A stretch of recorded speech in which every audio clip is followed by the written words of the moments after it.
On Mother's Day, my greedy daughter-in-law raised a toast with a smile. To the old lady taking a nice little vacation in the nursing home. Everyone at the table laughed. I stayed silent. On Monday, I locked the house and left for a 6-month cruise. I'm glad to have you here. Follow my story until the end and comment the city you're watching from so I can see how far my story has reached. To the old lady who's going to take a vacation in a nursing home. Amelia raised her glass, a smug smile spreading across her face as she looked directly at me. The table erupted with laughter. My son Brian, his wife Amelia, their 2 teenagers, and even my sister Patricia, who had joined us for Mother's Day lunch. All of them laughing at my expense. I sat there, fork suspended midair, a forced smile plastered on my face while something inside me shattered. 61 years old, and this is what I'd become to them. A punchline, a burden, the old lady destined for a nursing home. Come on, Mom.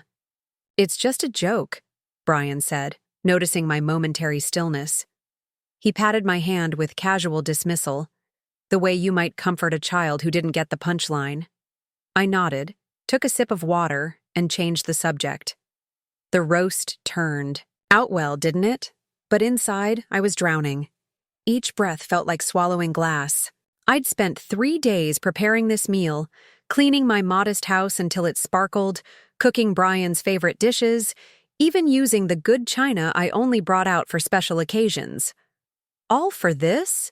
To be mocked at my own table on Mother's Day? The rest of lunch passed in a blur. I smiled at the appropriate times, served dessert, accepted my store-bought card with painted flowers and a generic message. I even laughed when Amelia complained about how her mother received a spa weekend while I got just a card. Well, not everyone can afford fancy gifts, I said lightly, though the barb was intentional. I'd loaned them money for their down payment. Last year, money that was supposed to be my retirement cushion. Money they promised to repay but never mentioned again. After they left, hurrying away to celebrate with Amelia's mother, I stood in my kitchen surrounded by dirty dishes and leftover food. The silence was deafening. I picked up a plate and suddenly couldn't hold back anymore. Tears spilled down my cheeks, hot and angry. For 10 years, I'd watched Amelia slowly push me to the margins of my son's life. 10 years of missed calls, canceled plans, and thinly veiled insults. 10 years of being treated like an inconvenience by the child I'd raised alone after his father died when Brian was only 8. I thought of the nights I'd worked double shifts as a nurse to put Brian through college. The promotions I'd turned down because they would have meant moving away from him. The retirement I'd delayed to help with the grandchildren when they were babies. All those sacrifices, and for what? To be told I belonged in a nursing home? I washed the dishes methodically, my mind racing through memories. Last Christmas, when my gift was forgotten in the car. My birthday, when they showed up 3 hours late. The grandchildren's recitals where I was seated in the back row while Amelia's parents got front row seats. When had I become so invisible, so disposable? I dried my hands and walked through my small house, seeing it suddenly through their eyes. The outdated furniture I kept because it still worked fine. The garden I tended because it gave me joy. The photo albums full of memories that no one ever asked to see anymore. My gaze landed on the travel brochures I'd collected over the years, dreams I'd put aside because Brian and his family always needed something. A new car, help with mortgage payments, money for the kids' summer camps. I picked up a glossy pamphlet for a Mediterranean cruise. 6 months around the world, stopping at ports I'd only read about in books. It had seemed like an impossible fantasy, but now, I sat down at my kitchen table, brochure in hand, and made a decision. No more being the convenient grandmother who babysits on demand. No more being the bank that never expects repayment. No more being the punchline to cruel jokes. If they thought I belonged in a nursing home, let them see how they managed without me. I opened my laptop, found the cruise website, and stared at the screen. My hands trembled as I entered my credit. Card information. 6 months away. 6 months to rediscover who I was beyond mother and grandmother. 6 months to decide if I wanted to come back at all. As I pressed confirm booking, a strange calm settled over me. For the first time in years, I was choosing myself. That night, I slept better than I had in a decade, dreaming of ocean horizons and distant shores. When my phone rang the next morning, Brian asking if I could watch the kids after school all week because their regular sitter quit, I didn't answer. Instead, I started making lists. Things to pack, bills to prepay, arrangements to make. The cruise departed in 2 weeks. Until then, I would say nothing. Let them think everything was normal. Let them take me for granted one last time. They wanted to joke about sending me away. They never imagined I would actually go. The 2 weeks after Mother's Day passed in a whirlwind of quiet preparation. Each day I woke with newfound purpose, executing my plan with methodical precision while maintaining a facade of normalcy to the outside world. First, I visited my bank. The teller raised her eyebrows when I withdrew a significant portion of my savings, but I simply smiled and mentioned travel plans. Next was a visit to my attorney to update my will and grant my sister Patricia limited power of attorney while I was away. The cruise line recommended such precautions for extended voyages. 6 months is a long time, Donna, Patricia said when I finally told her my plans over coffee at her house. Her eyes widened with both concern and a hint of admiration. What, about Brian and the kids? They'll manage, I replied, surprised by the steadiness in my voice. Brian has Amelia's parents on speed dial. Patricia sipped her coffee, studying me. This is about what happened at Mother's Day, isn't it? I traced the rim of my mug with my finger. That was just the final straw. I've been disappearing from their lives for years. They just haven't noticed. My sister reached across the table and squeezed my hand. I've watched it happen. I should have said something sooner. It's not your fault, I assured her. But I need you to promise not to tell them where I've gone. Not until I'm ready, she promised, though reluctantly. Patricia had always been my confidant, the only one who understood how much I'd sacrificed for Brian after his father died. Next came the practical matters. I arranged for my mail to be forwarded to Patricia's address and set up automatic payments for my utilities. I found a neighbor's son to mow my lawn and check on the house periodically. I made copies of important documents and packed a small suitcase with essentials. All the while, life continued as usual. Brian called twice, once to ask me to babysit, I claimed a doctor's appointment, and once to borrow my stand mixer for a bake sale. Amelia was organizing. I dropped it off when I knew they wouldn't be home. Neither of them noticed anything different about me or asked how I was doing after Mother's Day. It only confirmed what I already knew. I had become invisible. 3 days. Before my departure, I visited my safety deposit box at the bank. Inside was my most precious possession, a small velvet box containing my mother's pearls. I'd always planned to give them to my granddaughter Emma on her 16th birthday, but that was still years away. I held the necklace in my palm, the pearls warm and luminous. Should I leave them behind? What if something happened to me during the voyage? Would they even care enough to look for this heirloom? After some reflection, I tucked the pearls into my travel case. Some decisions could wait until I'd had time to heal. The day before my departure, I cleaned my house thoroughly. I washed every dish, dusted every surface, and changed all the linens. I wanted everything perfect, though I wasn't sure why. Perhaps it was the nurse in me, always preparing for contingencies.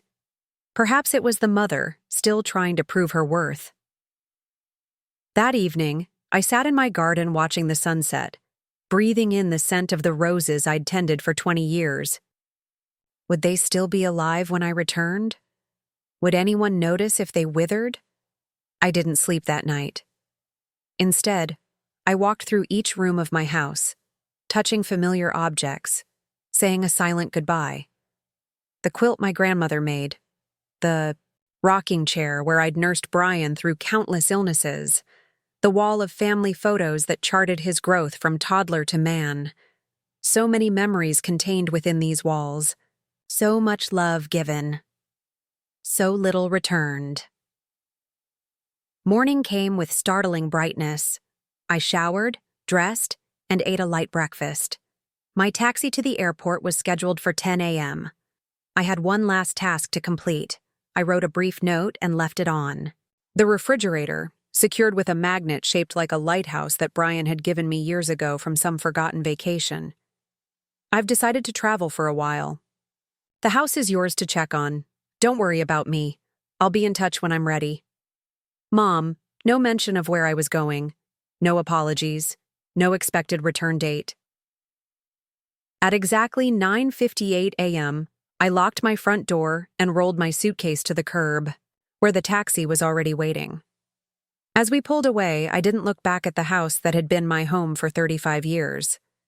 Instead, I looked forward, toward an unknown horizon. My phone buzzed in my purse. Brian's ringtone. Chamantawar. Was when he typically called to ask if I could pick up the kids from their activities. I silenced it without answering. By the time he realized something was wrong, I would be over the Atlantic. At the airport, I moved through security and found my gate with the efficiency of someone who has spent a lifetime being organized for others. Sitting in the boarding area, I felt strangely calm. No guilt, no second thoughts, just a quiet certainty that I was finally doing something for myself. When they called my route aboard, I stood up smoothly, ticket in hand. A young mother struggled past me, juggling a baby and too many carry-ons. Without thinking, I helped her, stow her bags. "Thank you," she said with genuine gratitude. My mother was supposed to travel with us, but she canceled at the last minute. I don't know how I'll manage alone. "You'll figure it out," I told her with a gentle smile. People usually do when they have to. As I settled into my seat by the window, I realized that's exactly what Brian and his family would have to do now. Figure it out without me. Learn to manage the logistics of their lives without their convenient safety net. The plane taxied down, the runway, gathering speed until suddenly we were airborne, the ground falling away beneath us. I watched as my city grew smaller, turning into a patchwork of tiny buildings and roads before disappearing completely beneath a blanket of clouds. 6 months. 6 months to rediscover myself. 6 months to decide if I would ever go back. I closed my eyes and let go. The first 3 days on the cruise ship, I barely left my cabin. Exhaustion from years of giving myself away had finally caught up with me.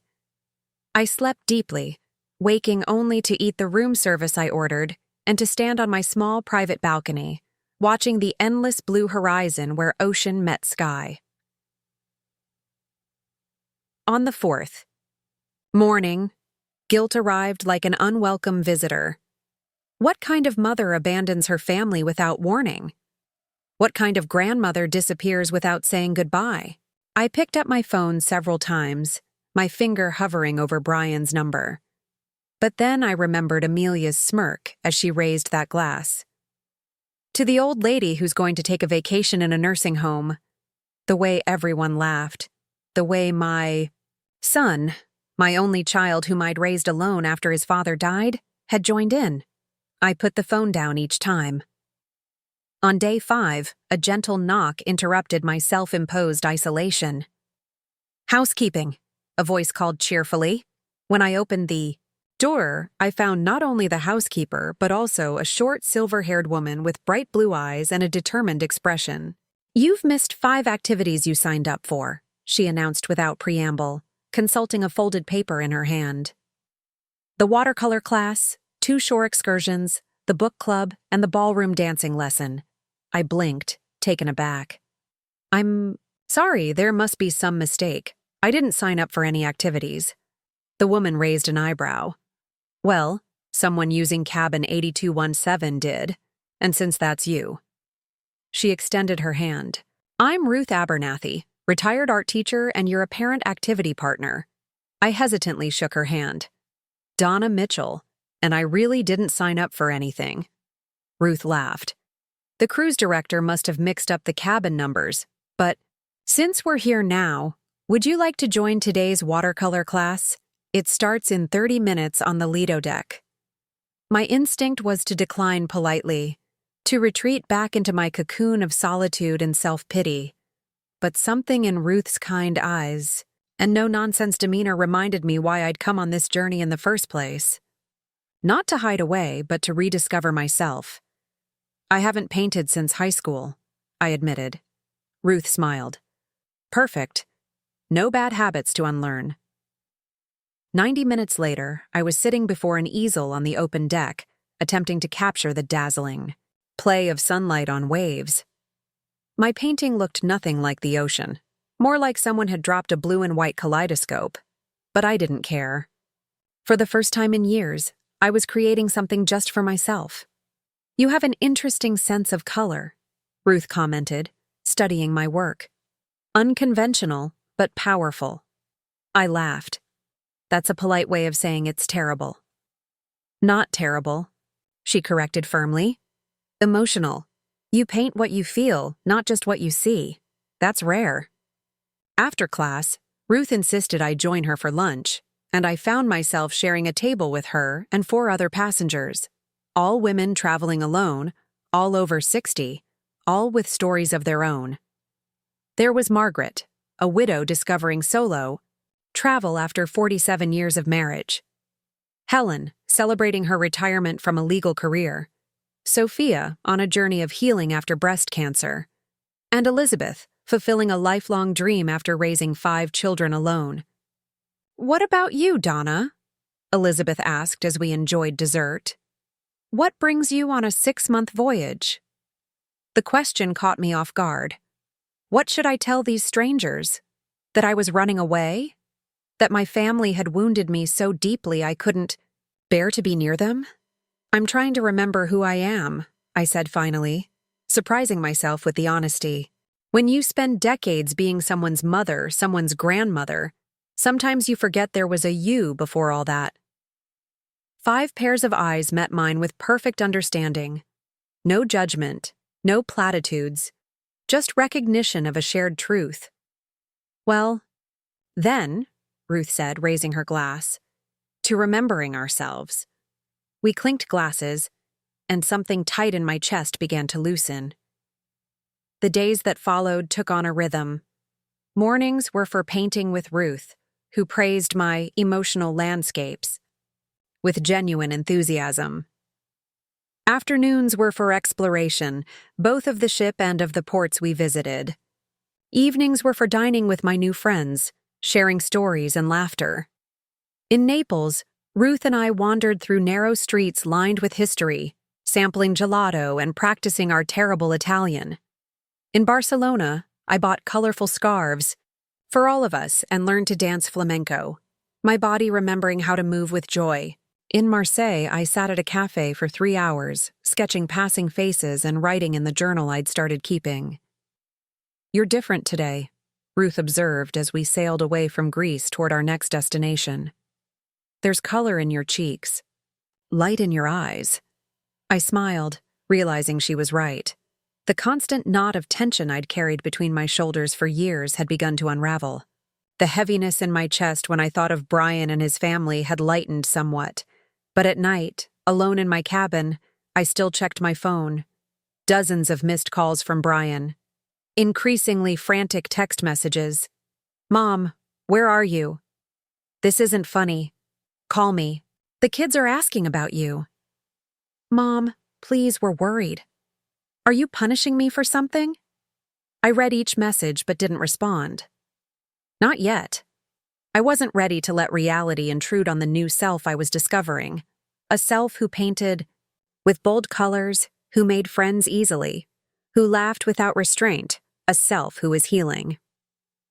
One evening, about 2 months into the voyage, I was sitting on my balcony, painting the sunset, when Ruth knocked on my door. Special delivery, she announced, holding up a bottle of wine and 2 glasses.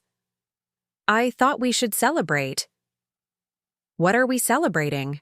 I asked, letting her in. Ruth filled our glasses and handed one to me. Your first piece in the ship's gallery. Jean-Claude was quite taken with your storm painting. It's being displayed in tomorrow's exhibition. I nearly spilled my wine. What? That's not possible. I'm an amateur.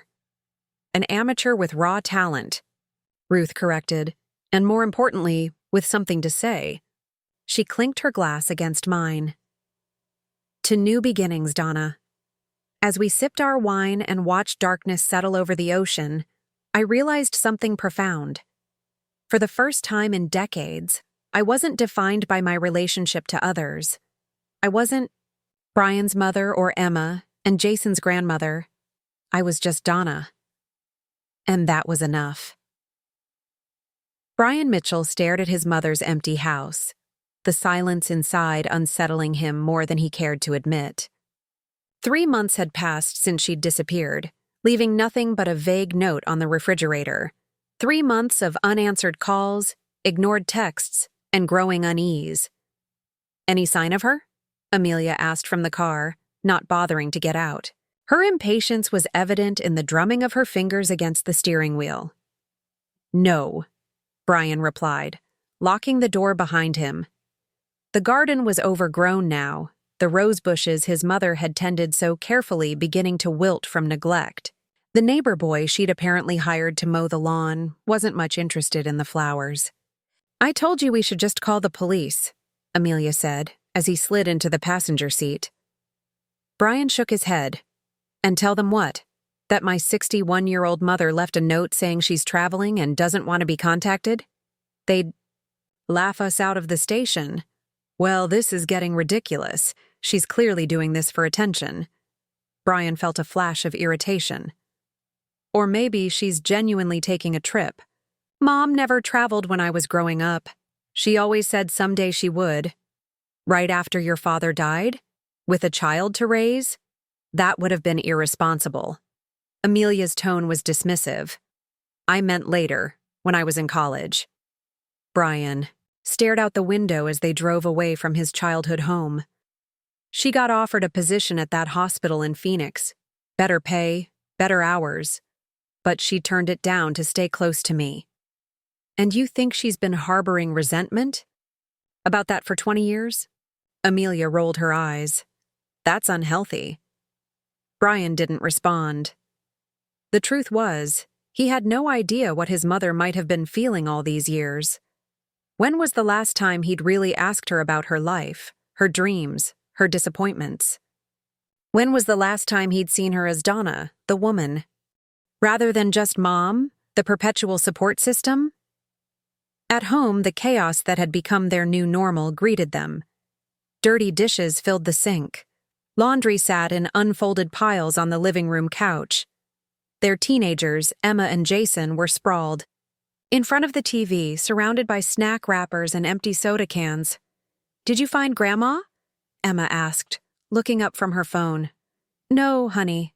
Still no sign of her, Brian replied, surveying the mess with growing frustration. I miss her, Jason said quietly. The house is always a disaster now. Well, excuse me for working full-time and not being your maid, Amelia snapped, dropping her purse on the cluttered kitchen counter. Grandma worked full-time too, Emma pointed out. She still kept her house nice and made us cookies and helped with my science projects. Your grandmother didn't have a real career, Amelia retorted. Being a nurse isn't the same as executive management. Brian felt something twist inside him. Mom was the head nurse of the entire emergency department, Amelia. She supervised 40 people and saved countless lives. Amelia waved her hand dismissively. You know what I mean. It's not like she had the pressures I deal with. No, she just had to raise me alone after Dad died, work night shifts, and somehow make it to every baseball game and school play. The words came out sharper than Brian intended. An uncomfortable silence fell over the kitchen. Emma and Jason exchanged glances, unused to hearing their father challenge their mother. What's gotten into you? Amelia finally asked. You act like I'm the villain here.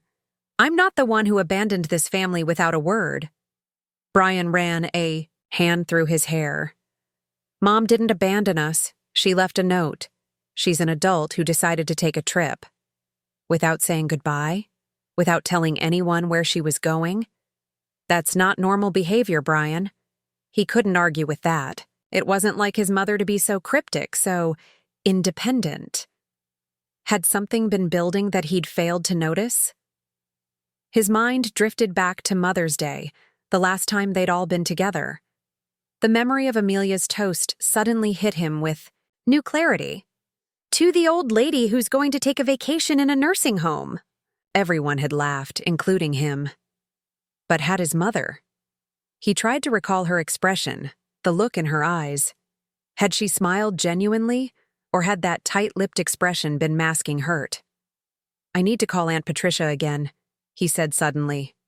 You've called her 10 times, Amelia sighed. She doesn't know anything. She's hiding something. I can feel it. Later that night, after Amelia and the kids had gone to bed, Brian sat alone in the dark kitchen, scrolling through old photos on his phone. There weren't many recent ones of his mother, he realized.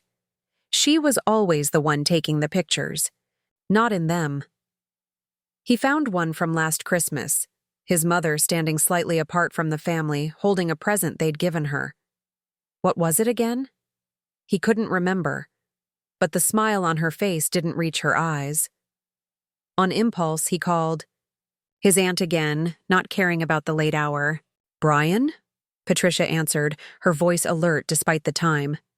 Is everything okay? No, he admitted. Nothing's okay. Mom's been gone for 3 months. She's never been out of contact this long. I'm worried, Aunt Patricia. I need to know if she's safe. A long silence followed. Aunt Patricia? Are you there? She's safe, Brian. His aunt's voice was gentle but firm. That's all I can tell you. Relief flooded through him, followed immediately by confusion. So you do know where she is? Why won't you tell me? Because she asked me not to. She needs this time, Brian. She's earned it. But why? What did I do wrong? Patricia sighed. It's not about one thing, sweetheart. It's about years of little things adding up. When was the last time you called your mother just to check on her? Not to ask for babysitting or money or favors, but just to see how she was doing. The question hit him like a physical blow. He couldn't remember.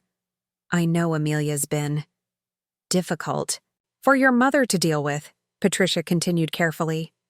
And I know you've always taken Amelia's side. That's not true, Brian protested. But even as the words left his mouth, he knew they were a lie. How many times had he dismissed his mother's hurt feelings? How often had he rationalized Amelia's cutting remarks as just her way? Do you remember? When your mother wanted to host Thanksgiving last year, and Amelia insisted it wouldn't be special enough at her house? Patricia asked.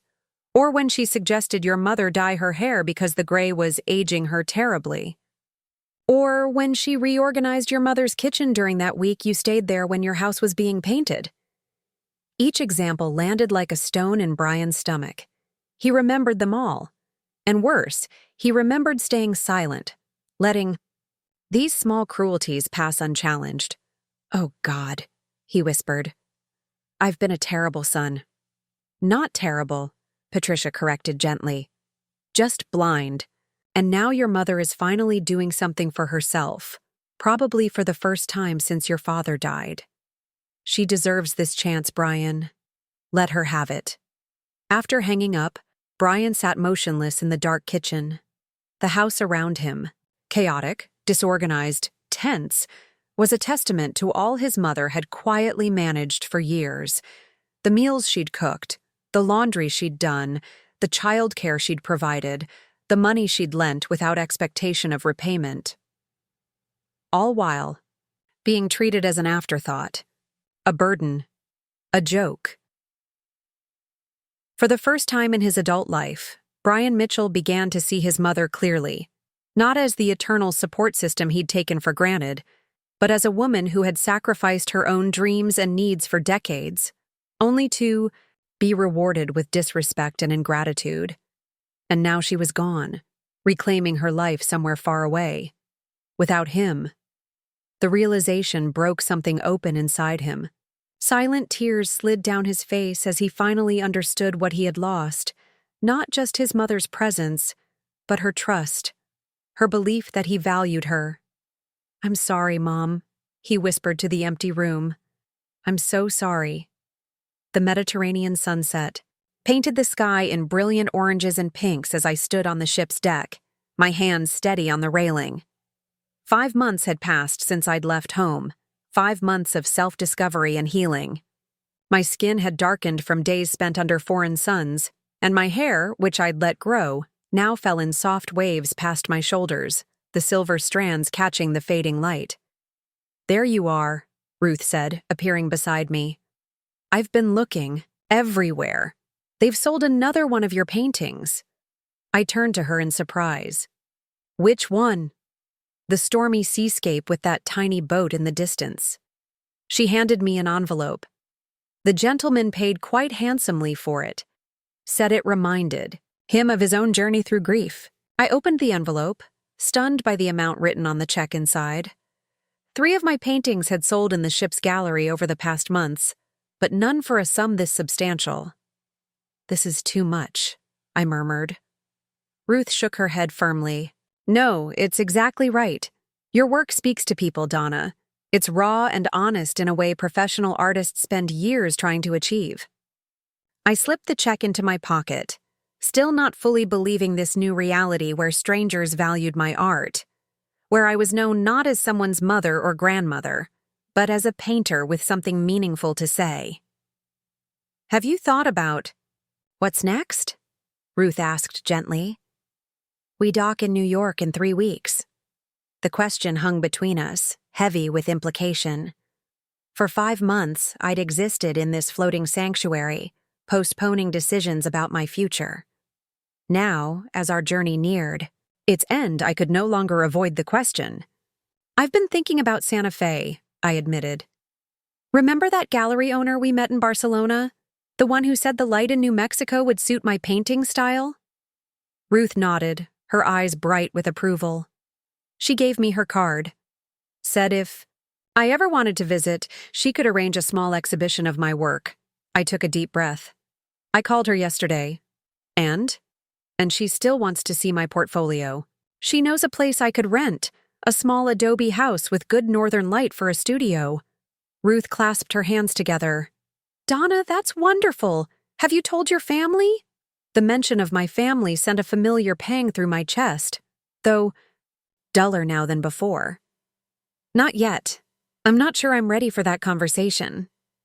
Truth was, I'd been keeping track of them from a distance.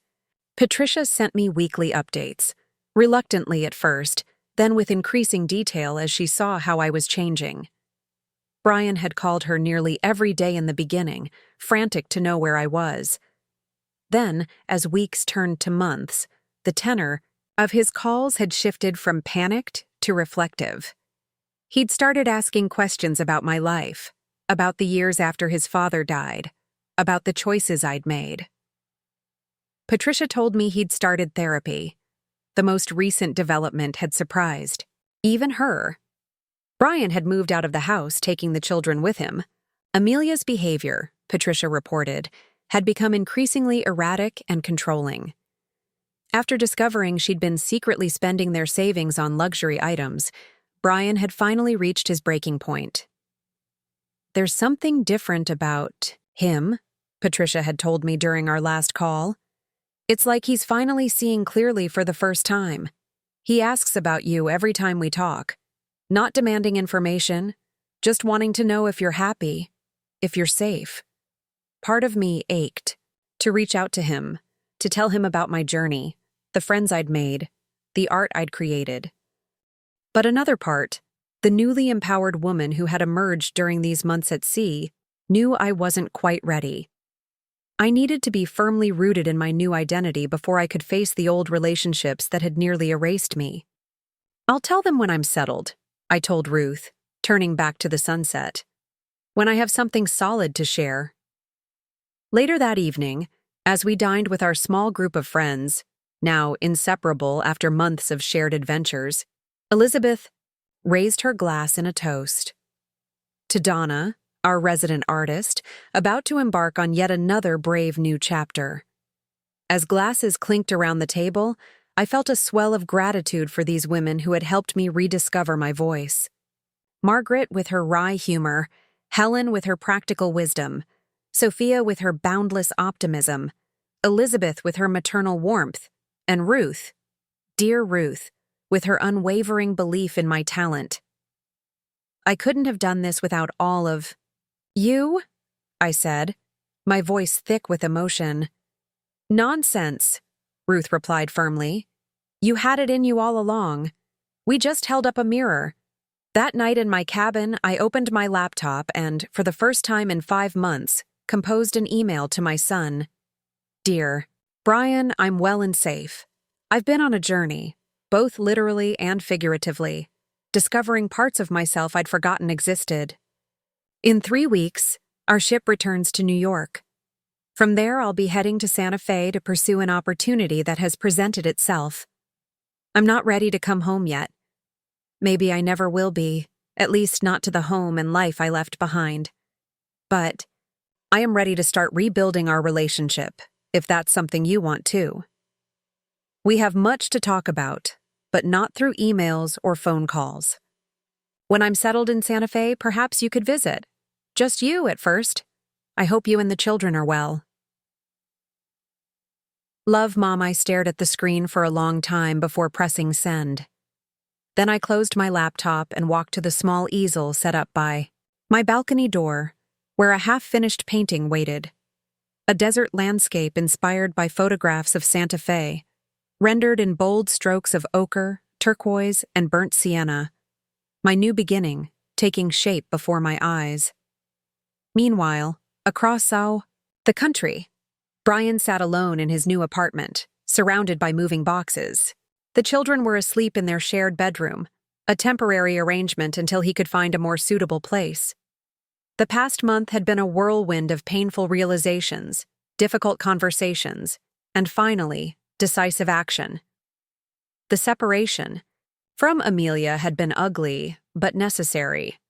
Her mask had slipped completely when he'd questioned their finances, revealing a side of her he could no longer ignore or excuse. The verbal abuse she'd unleashed, first at him, then at the children, when they'd sided with him, had made his decision clear.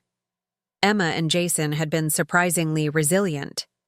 It's like we can breathe again, Emma had confessed the day they moved out. Mom was always so angry, especially after Grandma left. Those words had hit Brian like a physical blow. Had his children been suffering in silence all this time?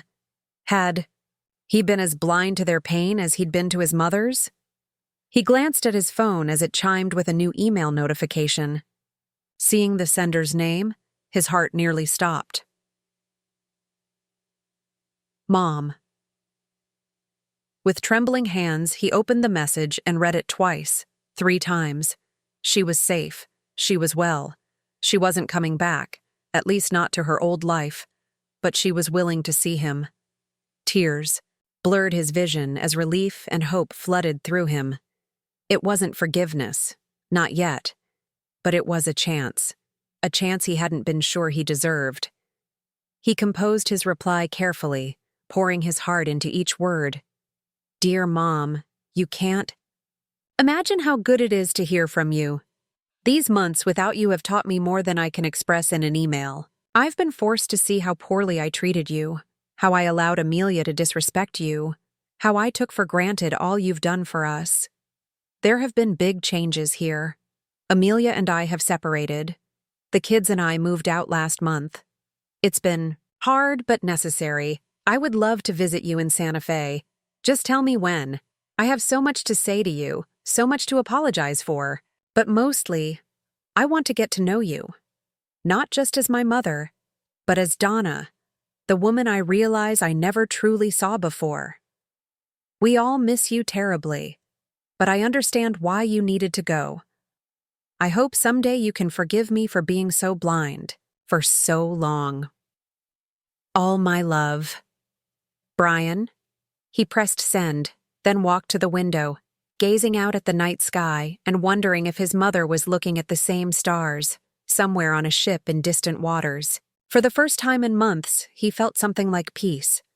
The journey ahead would be long and uncertain, but at least now there was a path forward, for both of them.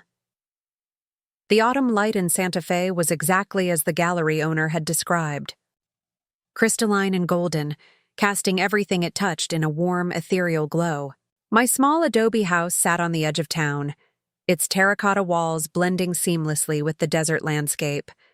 Behind it stretched miles of open sky and rugged terrain, a vista so different from the familiar suburbs I'd left behind that sometimes I still caught myself staring in wonder.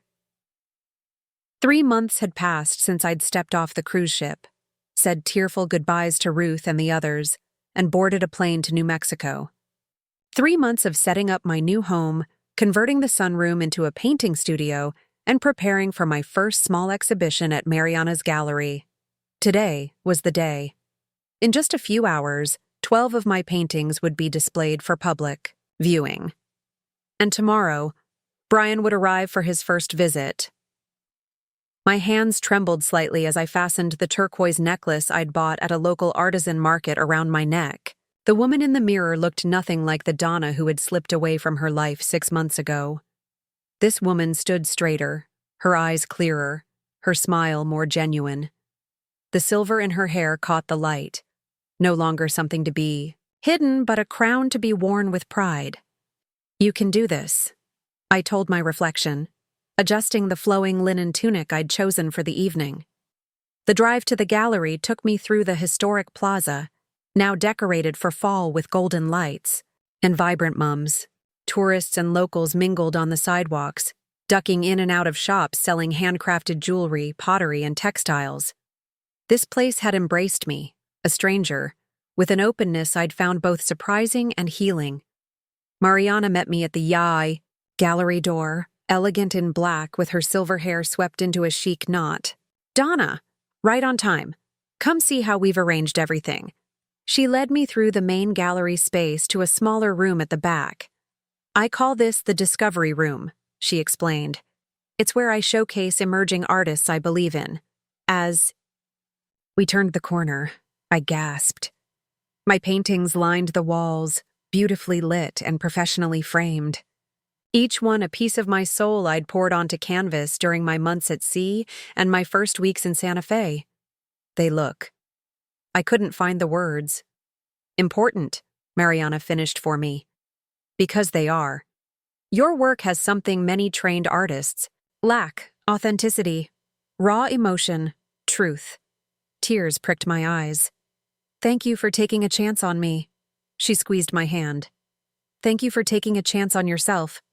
The evening passed in a blur of introductions, conversations, and to my astonishment, red, sold dots appearing beside 7 of my paintings. Art collectors, tourists, local artists, all offered congratulations and business cards. One woman, the owner of a small hotel, commissioned 3 pieces for her lobby. By the time the last guest departed, I felt both exhilarated and exhausted. Mariana handed me a final glass of champagne, and we sat together in comfortable silence among my remaining unsold works.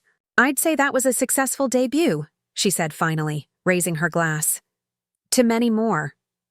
I clinked my glass against hers, still not quite believing this was my life now. "I keep waiting to wake up," I admitted. To find myself back in my old house with my old routines invisible again. Mariana studied me with wise eyes. "But that woman doesn't exist anymore, does she? Even if you went back to that house, those routines, you'd never be invisible again, because you've seen yourself clearly now." Her words resonated deeply. It was true. No matter what happened next, I could never return to being the person I was before. The woman who silently accepted disrespect, who put everyone's needs before her own, who had forgotten she had dreams of her own. My son arrives tomorrow, I said, changing the subject. It will be the first time I've seen him in 9 months. Are you nervous? I nodded. Terrified, actually. We've exchanged emails, had a few phone calls, but face to face. I trailed off, unable to articulate the complex emotions swirling within. Me! You're afraid you'll fall back into old patterns, Mariana suggested gently. Yes. And I'm afraid of what I'll see in his eyes. Resentment? Disappointment? Judgment? Or perhaps understanding. Growth. Respect. She stood, gathering our empty glasses. Either way, you'll face it as the woman you are now, not the woman you were then. The next morning dawned clear and bright. I'd arranged to meet Brian at a small cafe near the plaza, a neutral ground for our reunion. As I drove there, my heart pounded so hard I could feel it in my throat. I arrived early, choosing a table on the patio with a view of the mountains. The waiter had just brought my tea when I saw him, my son, walking hesitantly toward the cafe, looking around, with nervous eyes. He'd lost weight. His hair was longer, curling slightly at the collar of his blue button-down shirt. He moved differently, too. Less of the confident stride I remembered, more careful, more aware. Then he saw me, and for a moment, we both froze, taking each other in across the distance. I stood as he approached, unsure of the proper protocol for this unprecedented situation. Should I hug him? Shake his hand? Simply nod in greeting? Brian solved the dilemma by wrapping his arms around me in a fierce embrace, his face buried in my shoulder. Mom, he whispered, his voice breaking. Oh God, Mom, I'm so sorry. I held him tightly, my own tears flowing freely now. I've missed you, I managed to say. We stood like that for a long moment, oblivious to the curious glances from other patrons. Finally, we separated and sat down, both wiping our eyes and trying to compose ourselves. You look amazing, Brian said, studying my face. There's something different about you. Not just the hair or the clothes, but something in your eyes. I feel different, I admitted. More myself than I have in decades. He nodded, understanding in his gaze. I want to hear everything. About the cruise, about your art, about this place. But first, I need to say some things. I took a sip of my tea, bracing myself. I'm listening. What happened on Mother's Day? Amelia's toast, everyone laughing, me joining in. It was unforgivable. But it wasn't isolated. It was just the culmination of years of me allowing you to be disrespected, taken for granted, treated as an afterthought. He reached across the table, tentatively taking my hand. I was blind, Mom. So blind to what was happening in my own home, to how Amelia was treating you, to how I was failing you. The raw honesty in his voice touched something deep inside me. This wasn't the defensive, dismissive son I'd left behind. This was a man who had done some serious soul-searching. Your leaving was the wake-up call I needed, he continued. At first, I was just angry and confused, but then I started really thinking about why you'd go to such extremes. What would drive my reliable, selfless mother to walk away without warning? It wasn't one thing, I said softly. It was 1,000 tiny cuts over many years. I know that now. And I'm not asking for forgiveness yet. I haven't earned it. I'm just asking for a chance to be part of your new life, to get to know the real you, and to show you the person I'm trying to become. I squeezed his hand, my heart full. I'd like that. Over the next 3 hours, we talked more openly than we had in years. Brian told me about his separation from Amelia, his decision to seek therapy, his struggles and triumphs as a single father. I shared stories from my journey, the friends I'd made, the places I'd seen, the art I'd created. Emma and Jason would love to see you, he said as our conversation wound down. When you're ready, no pressure. I smiled, genuinely warmed by the thought of my grandchildren. I'd love to see them too. Maybe they could visit during their spring break. Santa Fe is beautiful in April. They'd like that. He hesitated, then added, "And I've been thinking about relocating, starting fresh somewhere new. My company has an office in Albuquerque." The implication hung between us, that he wanted to be closer, to rebuild our family on new terms, with new boundaries and new respect. "Let's take it one step at a time," I suggested gently.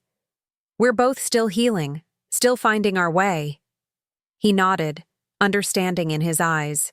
"Whatever happens, I want you to know how proud I am of you, Mom, for having the courage to choose yourself, for building this new life, for showing me what strength really looks like." As we walked together through the plaza afterward, the setting, sun painting the adobe buildings in shades of gold and rose, I felt a sense of peace I hadn't known was possible. The woman who had fled her life 9 months ago, wounded and invisible, had found her voice, her passion, her worth. And the son who had once looked through her was finally seeing her clearly. We stopped at Mariana's gallery so I could show Brian my exhibition. He moved slowly from painting to painting, taking in each one with careful attention. "These are incredible, Mom," he said finally, turning to me with genuine awe. "You've always been creative, but this is on another level." "Thank you," I said simply, accepting the compliment without deflection, another new skill I'd developed. As we stood together in that quiet gallery space, surrounded by the tangible evidence of my transformation, I realized something profound. I had not just found a new home in Santa Fe, not just discovered a new passion in painting. I had found myself, the woman who had been waiting patiently all these years for me to remember she existed. And that was a harbor no storm could ever disturb again. Now I'm curious about you, who listened to my story. What would you do if you were in my place? Have you ever been through something similar?